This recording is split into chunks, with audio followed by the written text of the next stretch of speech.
tudo bom? Bom, pra quem tá aqui pela primeira vez, eu sou Isabel Nascimento e Imparcialmente Santista, seja muito bem-vindo ao vídeo.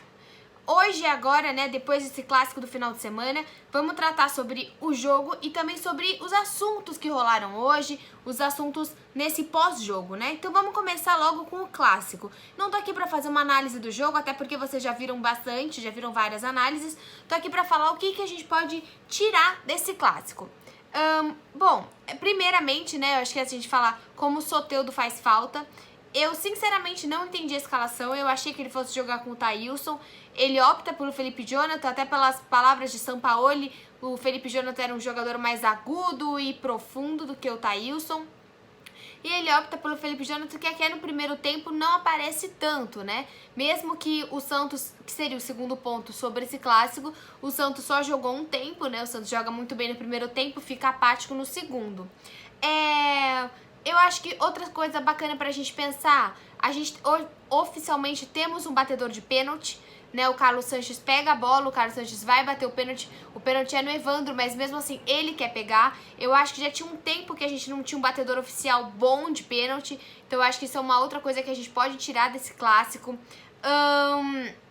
O Santos agora, ele tem 65 pontos, ele tá visando principalmente a segunda colocação. É claro que agora a 16 pontos do Flamengo é muito difícil, né? É impossível, o Flamengo ele é campeão brasileiro desse ano, mas o Santos ele pode aí buscar a vice-colocação. O que a gente tem pra frente, né? Agora não tem tudo aqui no papelzinho. A gente agora tem uma vaga garantida na pré-Libertadores, mas o que o Santos quer é um G4. Então o Santos, ele precisa, né, ganhar o próximo jogo, ter mais esses 3 pontos. Outra coisa muito legal que a gente ainda pode ter esse ano é que a melhor campanha, desde que o Campeonato Brasileiro é formado por 20 times, desde 2006, a melhor campanha que o Santos já teve foi de 71 pontos, que foi quando a gente ficou no vice-campeonato. E agora o Sampaoli, que é uma coisa que o técnico deseja, é bater essa marca, para entrar também pela história do Santos. Então a gente tem mais 7 pontos em jogos que são contra o Cruzeiro, Fortaleza, Chapecoense, o Furacão, né, e o Flamengo. A gente tem esses jogos aí para conseguir esses 7 pontos e passar essa marca. Eu acho que passando essa marca, primeiro, além de ficar na história e citar o Santos de Sampaoli, a gente pressiona o Palmeiras e a gente tenta uma vice-colocação, que eu acho que é uma coisa possível e dá para alcançar. Além disso, pro próximo jogo, né, que é o jogo do Cruzeiro, a gente tem Soteldo e Delis de volta no time, então o Sampaoli vai ter um time completo. Falando em Sampaoli, que eu acho que é um assunto que todo mundo quer saber, fica ou não fica? Essa semana tiveram várias manifestações da torcida, além da torcida no próprio clássico ficar cantando "Fica Sampaoli", as crianças levaram uma faixa lá, e é muito complicada essa situação, porque o que o Sampaoli ele diz nesse momento, que hoje a torcida gosta dele, mas que ele aprendeu que o Campeonato Brasileiro ele começa e termina em 3 rodadas. 3 derrotas, a torcida pode te odiar. Então ele vê que esse amor que a torcida tem não vai durar. E o que dura? Um planejamento, uma estratégia. O que o Santos tem de estratégia pro ano que vem? E é isso que ele sente falta. Porque o Autuori já disse pra ele que material humano é esse. O Santos não tem dinheiro, o Santos não vai fazer mais contratações. Pontualmente até pode comprar, mas assim, o Santos não tem dinheiro. Então ele fica muito agradecido com o carinho, mas ele sabe que esse carinho não se sustenta com resultados ruins e que ele não pode mentir para a torcida. Se não tiver um planejamento, realmente ele não vai ficar. Ele vai ter uma reunião essa semana com o Autuori para decidir isso. E até ele falou, né, que ele tá tratando muito mais as coisas com o Autuori, que ele não fala com o Pérez tem 5 meses. E eu acho que isso é bom, assim, se eles não têm uma relação boa, a gente viu que eles se falarem nada vai pra frente. E se o Autuori tá sendo um cara que tá conseguindo fazer esse intermédio, tá conseguindo dar respostas pro Sampaoli, eu não vejo porquê, eu não acho que isso seja ruim. Por outro lado, a gente vê aí o Pérez dando entrevista em veículos de imprensa, falando que ele quer que o Sampaoli coloque o Cueva pra jogar, e o Sampaoli não quer. O Cueva, né, todos sabem, a segunda maior contratação da história do Santos. O Santos ainda não começou a pagar o Cueva, né? O Cueva ele vai ser pago em 2020, 21 e 22. E o Pérez ele quer que o Sampaoli coloque esse cara em jogo para ser uma vitrine, para mostrar, para ver se alguém quer. Diz o Pérez que o América do México se interessou, gostaria de comprar o jogador. Eu acho muito... Na verdade, assim, eu tenho certeza que é impossível o Santos achar algum maluco que queira pagar 26 milhões por ele. Então a gente vai pagar alguma coisa por esse jogador, eu tenho certeza. E aí começa essa inimizade novamente entre o Sampaoli e entre o Pérez, né? É o que o Sampaoli falou. As decisões profissionais não têm a ver com o coração. O coração na humanidade tem tudo a ver com o êxito. Sem êxito, amanhã é resultado. Tudo muda muito rápido. Se o Santos oferecer um projeto para ganhar, eu adoraria ficar. Mas esse carinho se transforma em ódio muito rapidamente.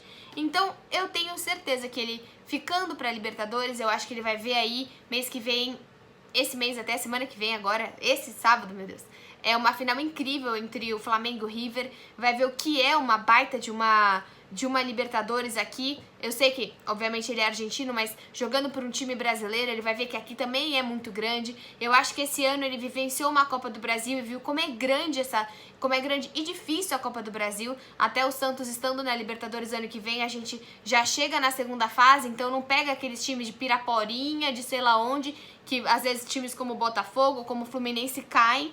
E são times complicados, porque às vezes são times que só tem esse jogo, é o jogo da vida deles, e às vezes times grandes acabam saindo fracassados nesses jogos. Então o Santos já vai passar para a segunda fase da Copa do Brasil. Tenho certeza que a gente se classificando aí no G4 dá uma sobrevida também para o Sampaoli ficar. Dentro desse fica e vai, né? Vai e fica. Temos o Gustavo Henrique. Semana passada o Porto, né? Um jornal português soltou que o Gustavo está contratado no Porto para 2020.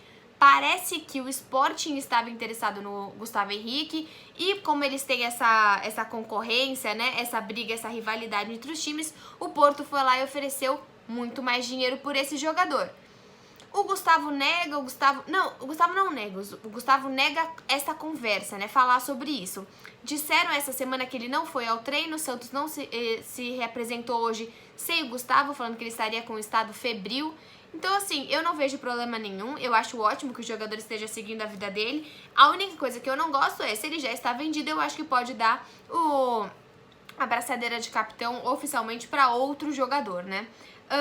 Bom, para quem viu as Sereias, mudando de assunto, né? As Sereias ganharam de 4-0, foram campeãs desses jogos abertos. É a 6ª vez que as Sereias ganham esses jogos. Outra coisa bacana também, Caio Jorge, quem viu, seleção sub-17, a seleção tava perdendo o jogo todo ali, acho que jogo todo não, né, foi o primeiro tempo 0-0, depois o México faz um gol, e aí de pênalti também o Caio Jorge, ele empata o jogo, e depois o Lázaro, né, que é um jogador do Flamengo, ele vira o jogo bem no finalzinho do jogo, então bem legal a gente ter o Caio Jorge com uma boa performance, porque a gente sabe que a gente precisa desse 9. Aí tá tudo emaranhado, vocês estão vendo, né, falando em 9... Quem viu hoje o Sacha falando que perdeu totalmente o respeito com o Jorge. Pra quem não viu o lance, o Jorge coloca o dedo na cara do Sacha, tipo, coloca mesmo na cara dele. E o Sacha diz que ele aprendeu que ele não poderia, né, responder porque seriam os dois expulsos e que ele estava pensando na equipe de forma geral. Foi muito lúcido o Sacha, porque se tá com a cabeça quente, poderia jogar tudo a perder nesse jogo.